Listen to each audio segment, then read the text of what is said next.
صحابہ کے علماء آج تک صحابہ کی عظمت پر قربان ہوتے رہے ہیں، ہاں، اللہ ان کو کیا اجر ان کی نیت بھی ان نہیں کا صحابہ پر قربان ہونا غلط ہے؟ نہیں قادیانیوں نے تو نبی کریم کے بارے میں توہین نہیں کی بلکہ ایک نبی کا اضافہ کیا تو کافر ہوئے۔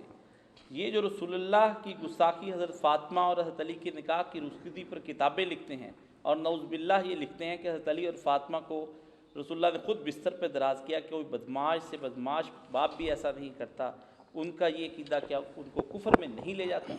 اب قادیانیوں کو جو یہ رعایت دے رہے ہیں میرے بھائی، صحابہ کی بالکل بے جا بات ہے۔ ان کا جو ہے نا کہنا کہ یہ نبی ہے، اس سے ہمیں فیصلہ کرنا پڑے گا کہ اگر تو نبوت جاری ہے اور وہ نبی ہے تو ہم آٹومیٹک کافر ہو گئے۔ کہنے کی بات نہیں، ہم اپنے آپ کافر ہیں کہ نبی آ گیا اور ہم نے اس کو نہیں مانا۔ نبوت کے مسئلے کو سمجھ لیں، عیسیٰ علیہ السلام کے بعد حضور نبی آ گئے، کیوں امتیں دو ہوگی؟ وہ پچھلے نبی پر رہ گئے، حضور کو نہیں مانا۔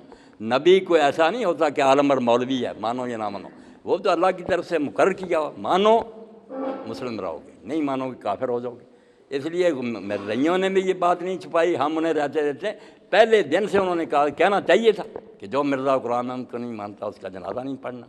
حتیٰ کہ ہمارے بچوں کا پوچھا مرزا بشیر الدین سے کہ کوئی غیر احمدی بچہ مر جائے چھوٹا، اس کا اس نے کہا یار عیسائیوں اور یہودیوں کے بچوں کے تم پڑھتے ہو، جب ان کے والدین کافر ہیں تو بچے اسی طرح۔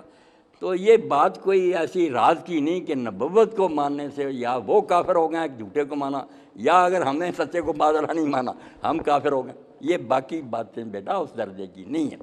اور یہ جو کہتے ہیں نا حضرت فاطمہ رضی، یہ لوگ خود اپنی کتابیں نہیں پڑھتے۔ اگر میں نے حدیث کی کتابیں لکھا لفظ کیا کہ حضور نے فرمایا کچھ نہ کرنا جب تک میں گھر میں نہ ہوں، صرف لفظ یہ، باقی ان مولویوں کی اپنی میں، یہ اہل سنت کی کتابوں میں بچہ کہ آپ نے فرمایا بالکل میں گھر آؤں گا، ہدایتیں دوں گا، یہ کتابیں نکال دیں گے مجمع الزواد مسلم، ہم دیکھ لو لا تحدث حسین، وہی بات جو شیعوں نے لکھی ہے یہی کہ میں آؤں گا پھر تمہیں ضروری ہدایتیں دوں گا۔ ایک بات کو بگاڑنے سے کیا فائدہ؟ میرے پاس بیٹھ جائیں، یہ بلا رہے ہیں ٹی وی پر، اور بیٹھ جائے ایک شیعہ بھی اور سنی، میں ان کو کہوں لگا جو اعتراض کرتے ہیں میں سب کے حل کر دوں گا۔ کیوں مارتے مرواتے ہو لوگوں کو؟ خدا کے لیے